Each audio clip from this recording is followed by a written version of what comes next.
السلام علیکم ناظرین، اس ایپیسوڈ کے شروعات میں ہم دیکھتے ہیں شام میں میودود بھائی بورا کے ساتھ قاہرہ سے آنے والی خبر کے انتظار میں ہوتا ہے اور پریشان ہوتے ہوئے کہتا ہے جب تک میرے آغا سلطان کو صلاح الدین کے بارے میں اچھی خبر نہیں مل جاتی وہ غلط فیصلوں سے باز نہیں آئیں گے کہ اسی لمحے خبر والا کبوتر آ پہنچتا ہے۔ خبر نکالتے ہوئے میودود کہتا ہے میرے اللہ مایوس نہ کرنا، یہ کہتے ساتھ ہی وہ خبر کھول کر پڑھتا ہے۔ ادھر دریا کے کنارے سے یاروکی آگے بڑھ رہا ہوتا ہے۔ قریبی میں ایک سپاہی دریا میں اشارہ کرتے ہوئے کہتا ہے وہاں کوئی اور ہے مگر یہ غالباً سپاہی نہیں ہے، چلو چلو باہر نکالو اسے۔ یہ سنتے ساتھ اس سپاہی اسے کھینچ کر باہر لاتے ہیں تو وہ بالین ہوتا ہے۔ یاروکی یہ دیکھ کر ہکا بکا رہ جاتا ہے اور تیزی سے اس کے پاس آ کر پوچھتا ہے کیا یہ مر گیا ہے؟ ناظرین، اس کے بعد ہم دیکھتے ہیں کہ قلعے میں مائلز کی بیوی کافی خوش دکھائی دے رہی ہوتی ہے اور کہتی ہے جب مائلز واپس آئے تو میں اس لباس میں اس کا استقبال کرنا چاہتی ہوں۔ اس لیے سپاہی آ کر کہتا ہے کبوتر کے ذریعے آپ کے لیے خصوصی پیغام ہے۔ سب کو باہر بھیجنے کے بعد وہ خبر کھول کر پڑھتی ہے جس میں لکھا ہوتا ہے بہت پریشان حالت میں خبر دے رہا ہوں، آپ کے شوہر مائلز ایک زنگی امیر کے ہاتھوں مارے گئے ہیں۔ خبر پڑھتے ساتھ ہی وہ بہت زیادہ غمگین ہو جاتی ہے۔ ادھر ہم دیکھتے ہیں کہ لطیف اپنی دکان میں جڑی بوٹیوں سے دوا بنا رہا ہوتا ہے۔ اس لیے میں اس کے بابا اس کے پاس آ کر کہتے ہیں میں نے پورا ساحل چھان مارا لیکن بالین کا کوئی سراغ نہیں ملا۔ لطیف غصے میں بالین کو مارنے کے لمحے کو یاد کر رہا ہوتا ہے اور اس کے بابا اس سے کہتے ہیں تم نہ سننے کی اداکاری کرتے رہو، کیا ہوگا اگر انہیں پتا چل گیا کہ تم نے اسے مارا ہے؟ میرا ایک ہی بیٹا بچا ہے، میں اسے بھی کھو دوں؟ کیا تمہیں اپنے بوڑھے باپ پر رحم نہیں آتا؟ تو لطیف کہتا ہے ہم صرف اپنی لکھی گئی تقدیر کے پیچھے چلتے ہیں بابا، فکر کر کے اپنے آپ کو پریشان نہ کریں۔ اس کے بابا کہتے ہیں میں تمہیں کھونا برداشت نہیں کر سکتا اور تمہیں اناتولیا لے جاؤں گا۔ مگر لطیف کہتا ہے بابا کیا ہم بہت زیادہ نہیں بھاگ چکے؟ اپنے بھائی کا بدلہ لینا میرا حق تھا اور میں نے لے لیا، میں مصر سے نہیں جاؤں گا۔ کچھ میں سپاہی کمانڈر کے پاس آتا ہے اور کہتا ہے کونتیک نے آپ کو رازداری سے پیغام بھیجا ہے افندی۔ خبر پڑھنے کے بعد کمانڈر کہتا ہے مجھے ایبلن جانا ہے مگر میں اکیلا جاؤں گا، کسی کو معلوم نہیں ہونا چاہیے۔ قاہرہ میں دیوان لگا ہوتا ہے۔ شہوار کہتا ہے آخرکار ہم اس جگہ ہیں جو ہماری شیان شان ہیں، ہم مصر کے دل قاہرہ میں فریضے پہ مامور ہیں۔ تو ایک سردار کہتا ہے محترم وزیر آپ اور آپ کی سلطنت طویل دورانیے کے لیے ہو۔ پھر قاضی فاضل کہتا ہے اگر آپ کی اجازت ہو تو ایک فوری اور ضروری عرضی کے ساتھ اپنی بات کرنا چاہتا ہوں محترم وزیر۔ قاہرہ میں جلد از جلد حفاظت کو یقینی بنایا جائے اور اس کے لیے خصوصی دستے تعینات کیے جائیں۔ لوٹ مار تسلسل کے ساتھ جاری ہے۔ شیر کو پوچھتے ہیں کون کس کا مال لوٹ رہا ہے قاضی فاضل؟ تو قاضی فاضل کہتا ہے دراصل ابھی کے لیے یہ ایک معمہ ہے، آشکار ہونے والی واحد چیز یہ ہے کہ لوگ اس سے خوش نہیں ہیں اور اس نے مصر کو نقصان پہنچایا ہے۔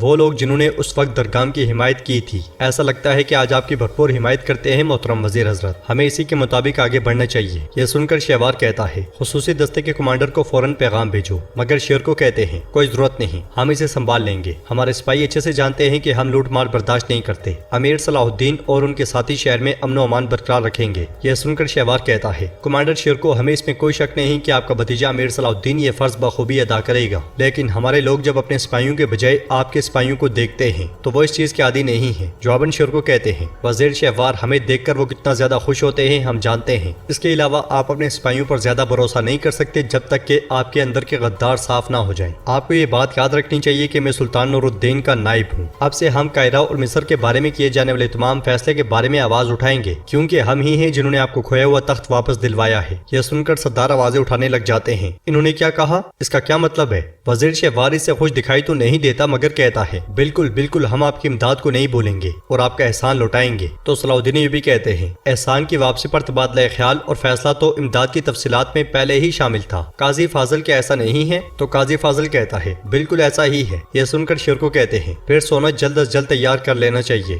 کیونکہ امیر یاروکی شام روانہ ہوں گے اور میں سونا یعنی کہ امانت سلطان حضرت کو امیر یاروکی کے ساتھ ہی بھیجنا چاہتا ہوں۔ یہ سن کر شہوار کھڑے ہو کر کہتا ہے وہ کہتے تھے کہ تم ایک بے صبر آدمی ہو۔ وہ درست تھے کمانڈر شیر کو اب واقعی ایسے ہی ہیں۔ صبر کریں قاضی فاضل اور مجھے اس معاملے پر بات کرنے دیں۔ پہلے یہ مجھے بتائیں گے کہ اس نے کیا وعدہ کیا تھا۔ شام میں سلطان پریشانی کے عالم میں خبر کا انتظار کر رہے ہوتے ہیں۔ اس لمحے میودود وہاں آتا ہے اور سلطان سے کہتا ہے ہمیں قاہرہ سے خبر ملی ہے۔ سلطان کہتے ہیں اللہ کے واسطے جلدی بتاؤ، یہ اچھی خبر ہو۔ میودود کہتا ہے بڑی خبر ہے بھائی، زنگی فوجیں قاہرہ میں داخل ہوئیں اور انہوں نے ایک بہترین منصوبہ بندی کے ساتھ وزیر درگام کو گرا دیا۔ اس کے علاوہ انہوں نے صلیبی فوج کو دریائے نیل میں غرق کر دیا۔ یہ سنتے ساتھ ہی سلطان فخری انداز میں اٹھ کر آگے بڑھتے ہیں اور کہتے ہیں شکر ہے میرے اللہ نے مجھے مایوس نہیں کیا۔ اماد مؤذن سے کہو کہ وہ مساجد میں نماز پڑھیں، انہیں شمع جلانے کا حکم دو، کھانے کے لیے بڑے دسترخوان تیار کرواؤ اور وہاں نشستیں یتیموں کو سنبھالنے دو۔ اللہ نے ان بچوں کی وجہ سے ہم پر رحم فرمایا۔ قدس میں کمانڈر اپنی بیوی سبیلا سے کہتا ہے حالات اچھے نہیں لگتے، مجھے ایبلن جانا ہے۔ سبیلا پوچھتی ہے اگر کونتیک مر گیا تو کیا ہوگا؟ کمانڈر کہتا ہے آپ حیران ہیں کہ بالن آئے گا یا نہیں؟ ہاں؟ یہ سن کر سبیلا کہتی ہے میں نے سوچا کہ ہم نے یہ معاملہ طے کر لیا ہے۔ تو کمانڈر کہتا ہے ضرور، مگر میں سوچتا ہوں کہ اگر آپ بالن کو دیکھتی ہیں تو آپ کے جذبات دوبارہ سے زندہ ہو سکتے ہیں۔ سبیلا کہتی ہے کچھ بھی زندہ نہیں ہوگا۔ کمانڈر کہتا ہے آپ اسے پسند کرتی تھی؟ جواباً سبیلا کہتی ہے تب میں بچی تھی، میں ایک چھوٹی سی ناسمجھ لڑکی تھی۔ یہ سن کر کمانڈر کہتا ہے جو بھی ہو ہمیں دیر نہیں کرنی چاہیے، کسی کو معلوم نہیں ہونا چاہیے کہ میں ایبلن جا رہا ہوں۔ یہ کہتے ساتھ وہ چلا جاتا ہے۔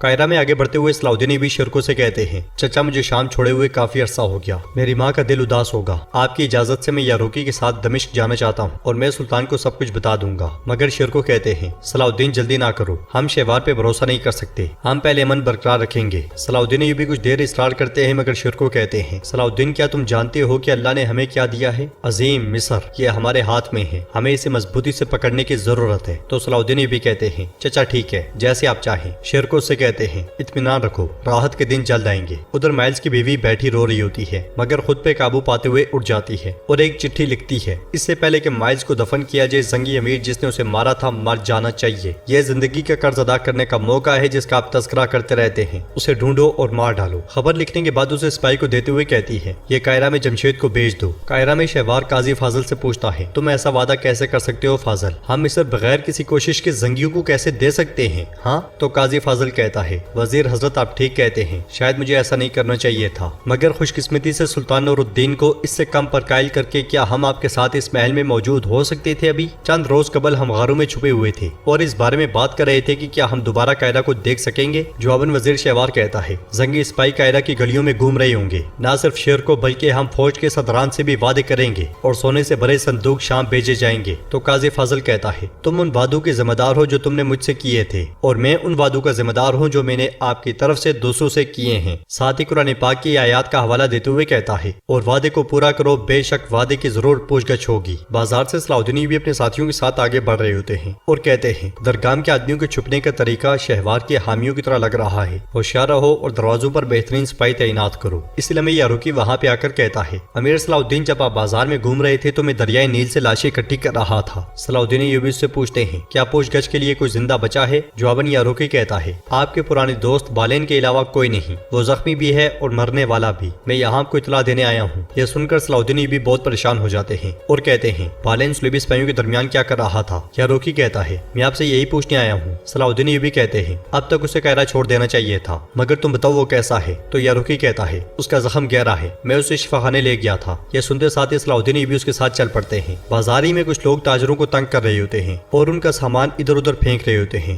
اس لیے صلاح الدین ایوبی یاروکی کے ساتھ وہاں سے گزرتے ہیں۔ لٹیرا بوڑھے تاجر سے کہتا ہے تمہیں یہ سب درگام کا پالتو بننے سے پہلے سوچنا چاہیے تھا۔ انہیں دیکھ کر یاروکی کہتا ہے میں ان آدمیوں کو کہیں سے جانتا ہوں لیکن کہاں سے؟ صلاح الدین ایوبی کہتے ہیں یہ میدان جنگ کے ظالم لوگ ہیں۔ یہ کہتے ساتھ ہی صلاح الدین ایوبی آگے بڑھتے ہیں اور پوچھتے ہیں یہاں کیا ہو رہا ہے؟ یہ لوٹ مار چھوڑ دو۔ تو ایک لٹیرا کہتا ہے یہ شخص درگام کے لیے کام کرتا تھا اور یہ اس کی قیمت ادا کرے گا۔ جواباً صلاح الدین ایوبی کہتے ہیں تم درگام کے کتے تھے، کتنی جلدی تم نے رخ بدل لیا اور لوگوں کو تکلیف دینا شروع کر دی۔ وہ لٹیرا کہتا ہے ایلیسا کا غلام امیر بن گیا، میرا اندازہ ٹھیک ہے نا؟ اگر تم واقعی متجسس ہو تو وزیر سے ہمارے بارے میں پوچھو۔ جمشید بھی وہاں پہنچ کر یہ سارا منظر دیکھنے لگ جاتا ہے۔ لٹیرا مزید کہتا ہے تم اس سے جان لو کہ بازار کا مالک کون ہے۔ صلاح الدین ایوبی آگے بڑھتے ہوئے کہتے ہیں وزیر شہوار نے مجھ سے ان لٹیروں کے سر مانگے ہیں جنہوں نے اس کا نام استعمال کیا اور لوگوں پر ظلم کیا۔ جواباً لٹیرا کہتا ہے آؤ اور اسے حاصل کرو اگر تم میں ہمت ہے تو۔ اس کے ساتھ ہی لٹیرے اپنی تلواریں بے نیام کر لیتے ہیں اور ایک شخص جمشید کے پاس آ کر کہتا ہے جناب میں خبر لے کر آیا ہوں، خبر کرک سے متعلق ہے۔ یہ سنتے ساتھ ہی جمشید اس کے ساتھ چل پڑتا ہے۔ تو ناظرین اس کے ساتھ ایپیسوڈ بھی اختتام پذیر ہوتی ہے۔ انشاءاللہ ملتے ہیں نیکسٹ ویڈیو میں، تب تک کے لیے رکھیں اپنا اور اپنوں کا بہت زیادہ خیال۔ اللہ نگہبان۔